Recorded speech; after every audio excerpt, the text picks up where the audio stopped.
49वां श्लोक श्री भगवान वाच दूरेण ही अवरम कर्म बुद्धियोगा धनंजय बुद्धौ शरणम अन्विच कृपण फल हेतु।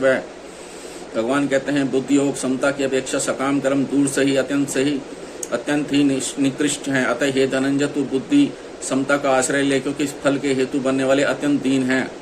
दूरणी अवरम कर्म बुद्धियोगा बुद्धि योग अर्थात समता की अपेक्षा सकाम भाव से कर्म करना अत्यंत ही निकृष्ट है।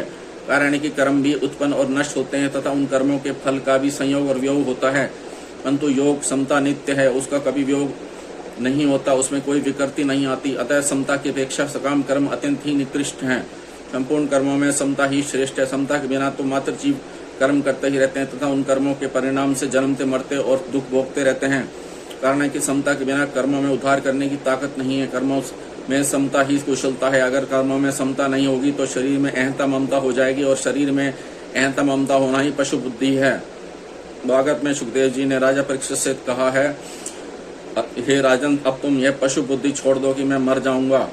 दूरेण कहने का तात्पर्य है कि जैसे प्रकाश और अंधकार कभी समकक्ष नहीं हो सकते, ऐसे ही बुद्धि योग और काम कर्म भी कभी समकक्ष नहीं हो सकते। इन दोनों में दिन रात की तरह महान अंतर है।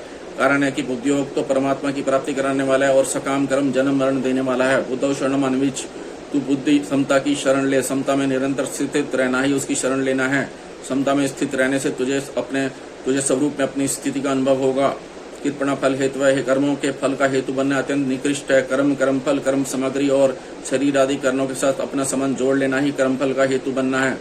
अतः भगवान ने 47वें श्लोक में मां कर्म फल हेतु भू कहकर कर्मों के फल का हेतु बनने में निषेध किया है।